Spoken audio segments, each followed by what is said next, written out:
that I'd love to see as being an ultimate goal, that people accept and work towards making everybody feel welcome and feel comforted.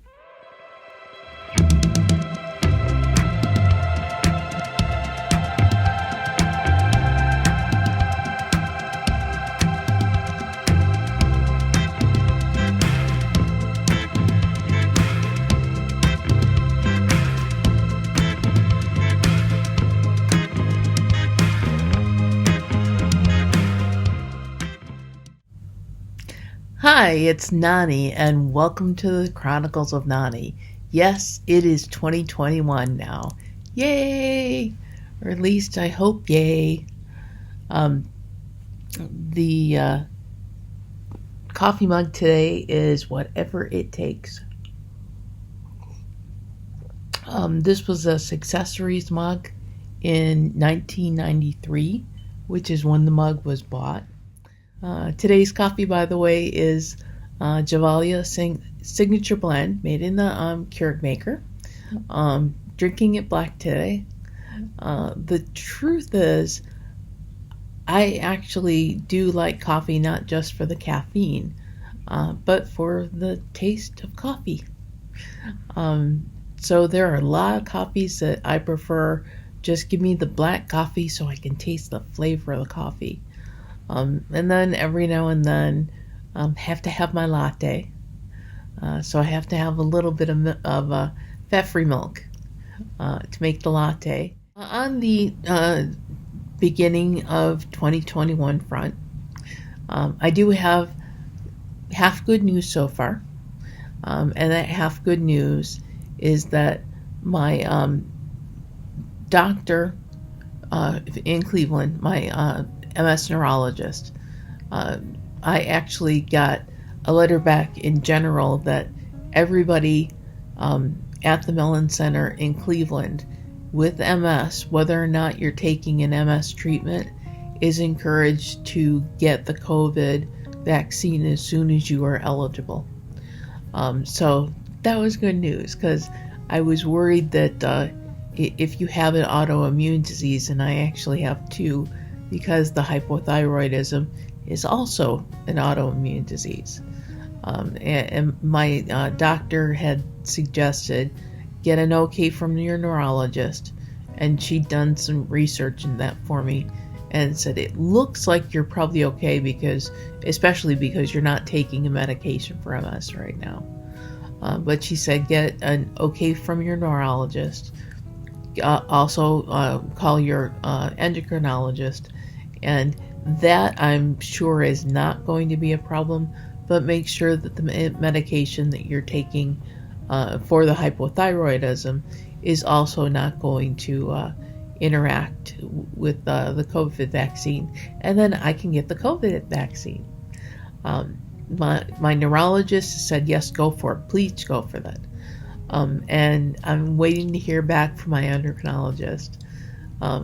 Now, the problem is my husband and I, because of my MS, are both in what's considered the 1B group, which is after health caregivers, people over 70 and who have compromised immune systems or are around people with compromised immune systems can get the shots. So we are actually at stage 1B in Ohio, and we can make an appointment and get our shots now.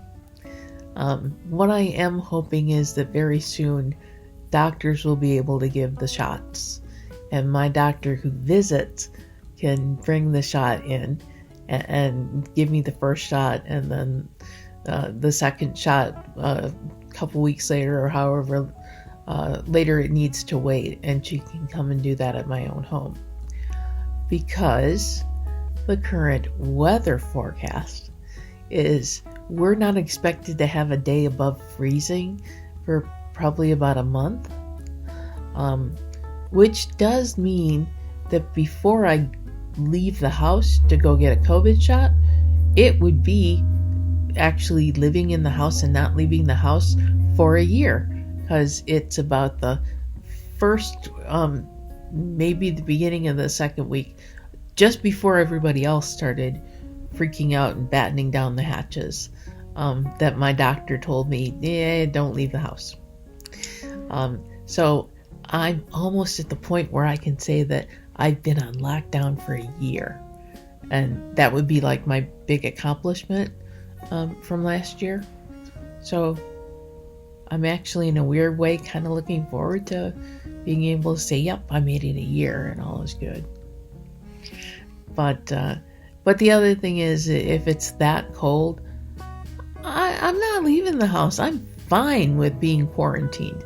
Leave me in the house and tell me, when it thaws outside, then you can come back out, which is sort of where I'd planned for it to be anyway. My husband can go out and get his shot, and then the health caregivers that are in the house would already have had their shots. So I feel pretty protected at that point. And I can wait and make my appointment to get my shot when it's not freezing out. And I'm kind of looking forward to that. I'm looking forward to the security of being able to be vaccinated and being part of that. You get the herd vaccinated and you start to get safety in the more people that get vaccinated. And as soon as you can get your shot. They are, from what I've read and what I've heard, it's DNA based. It's not live virus. So it's not like you're getting the COVID-19 virus, but from getting the shot, you're getting protected from it. There are some mild side effects occasionally, not all the time. I can say that I still have my teddy bears in the window from Bear Hunt. When the lockdown first started and people were walking because they didn't want to just stay in the house, but they weren't working in it, or they were working from home, and walking dogs. There was a lot of walking dogs. As a matter of fact, one of the great things that coronavirus did is it increased the number of dogs that were adopted because people needed company. So they got dogs for company, and they were walking dogs. We were seeing families walking their dogs or just going for a walk all over. And I would see them walk in front of our house all the time. And at least locally, we started a bear hunt, which was everybody put teddy bears in your front window so that when people are walking, they can walk by and they can count the teddy bears that they see in windows. My bears are still in the window. Right now, they both are sitting in the window with masks on. As soon as my husband and I get our COVID shots, I've got bright colored Band-Aids, and the bears will both get a Band-Aid to say that they got their shots, but they're still going to be wearing their masks. And that's an important thing, to be responsible, to get your shot, because your shot's protecting you, but it's also helping to protect other people. It's it really is vaccinating the herd that protects the people who can't be vaccinated, as well as protecting yourself. So it's not like you get the shot, you get the second shot, or if they do approve, I believe that there's one out that it's one shot. But you get your vaccine, and you still want to social distance, and you still want to wear a face mask when you're out, because it's not like you get the shot, everything is good. We still have to protect each other until everybody, or a lot more people, have their shots. I expect we're going to be wearing masks and practicing social distancing and sanitizing everything for at least 6 months, maybe up to a year or longer than that. It just depends how much control over new strains of the coronavirus come up, and just be responsible, but protect yourselves, protect other people, protect strangers, because strangers could just very well be great friends you haven't met yet. So everyone is worth protecting.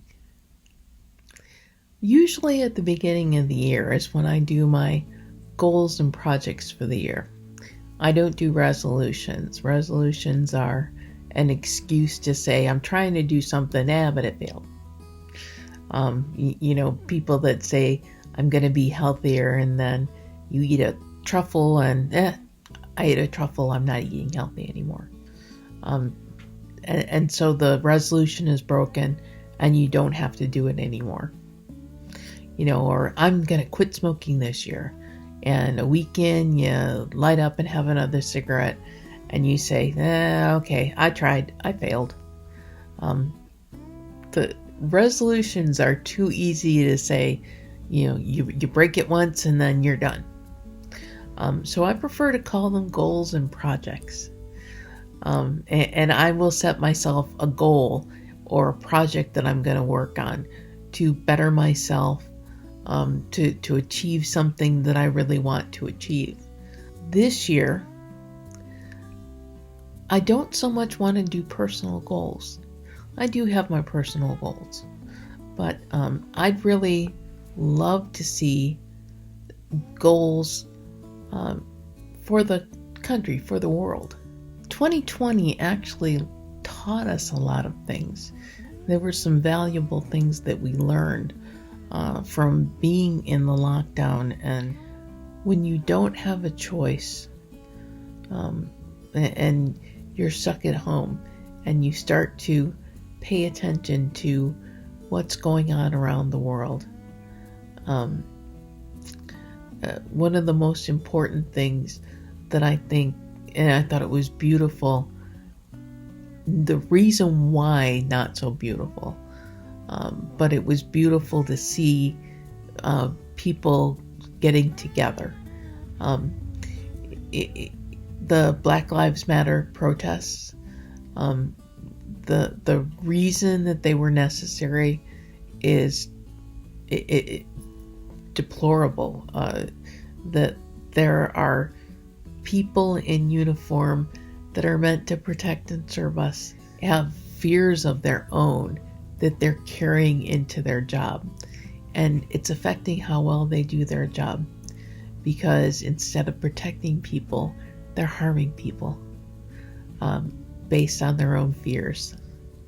And it made me happy watching last year that Black Lives Matter protests, you did not have to be a black life to support the fact that Black Lives Matter. And that there were people you don't have to be of a certain religion to support a religious church or synagogue not being vandalized, and to get out there and support cleanup efforts and support a peaceful protest saying this is wrong and we should not have this going on. We had a lot more time to realize that as a whole, we're not perfect, but we can be, or we can get closer to it. And there are things that we can do. To those people that answer Black Lives Matter with, well, all lives matter. All lives do matter, but until every single life matters, regardless of creed, color, religion, sexual orientation, until every single person matters, no lives matter. Make all lives matter. We're doing a lot better job at accepting that love doesn't look at color, love doesn't look at your religious affiliation, it doesn't look at your gender. in deciding who you love. And I love the fact it's February. It's a good time to overuse the word love. But if you look at TV commercials, and this has been happening since last year, that there are a lot more TV commercials where you see single parents with children, where you see gay parents with children, both men and women, where you see couples with different skin colors raising beautiful children that are a combination of those two very different to look at people. And commercials are the safe place to welcome everybody and to show us how beautiful the world can be. So I've always been a fan of TV commercials since I was a little kid. But watch commercials a little bit more now, and see how commercials are really trying to push the acceptance of everybody. I really like seeing commercials that are making a point of respecting social distancing and wearing masks. And TV commercials, I think, moreover the news, are the first place where we really start to feel the compass, the moral compass of the country, of the world. It is in watching the commercials, and because they're not just selling products, they sell ideas as well. And that's part of creating their markets. It's good for their sales to say, hey, you're not excluded. We want you to buy our products. But that definitely is the moral compass. Starts with the TV commercials, and it moves up from there. So I do have some me goals and projects that I'm planning on working on for 2021. The first thing I'd like to do is celebrate one of the 2020 goals that I'm very proud of. This vlog. This was one of my goals for last year, as I wanted to get the vlog started, and with the encouragement of a couple of fantastic people, I did finally have the courage to get things started. And I'm so glad to be back and doing this again now. As far as goals for this year, I want to continue sticking to my Mediterranean diet, which has actually been very good for my weight, my MS, that I can get the COVID-19 vaccination. My greatest fear is that if my wood ramp back into the house gets frozen, it's really hard to get up that ramp, even in a power wheelchair in my heavy torque speed. The power wheelchair, the wheels will start to spin while it's going up the ramp. That's the other thing I worry about with below freezing temperatures during the day expected. But hopefully that will be something that I can do sooner than later, or even better, if doctors are able to dispense the COVID vaccines and my doctor who visits my home can give me the vaccine. That would be fantastic. And then some of the simpler things. I hope that minor league baseball is back, and I want to see a Toledo Mud Hens game this year. With my mask and shield and everything else. It's sort of, I can find my little spot all by myself to take the mask down and have a hot dog real quick. Or for that matter, I can go a game without a hot dog. Just to be able to go to a game the beginning of next month, I will have been in the house for a year. And every one of you that's watching this vlog have helped me keep my sanity since the middle of last year, and will hopefully help me keep my sanity going forward, just because I can get a little stir crazy with things that I can't easily do. And this is something that I enjoy doing. So I want to, in my goals and projects, I plan to do a vlog every week again, and I'm going to stick with that. I also want to listen to or read a couple books a month. And in the past, I had made doing a scrapbook page every day one of my projects. I can't keep up with that and keep up with the vlog, and I like the vlog, but I'm still planning on my goal being 2 scrapbook pages a week, or at least 2 scrapbook pages a week, in addition to the vlog, for what I do, to give me some sense of purpose, and a sense of creativity, and feeling like I'm doing something worthwhile, rather than just sitting in the recliner watching TV. So that brings us to the end of my first official vlog of 2021. Definitely subscribe, because I'm not so much worried about the vlog for money, just that I like to think that I'm reaching out to people, and that that people are getting something out of the things that I'm saying. If you suffer from a chronic illness or more, like I do, that you can find ways to accept the bad days, because they happen, but make the best of the good days, and get the most out of what you can do.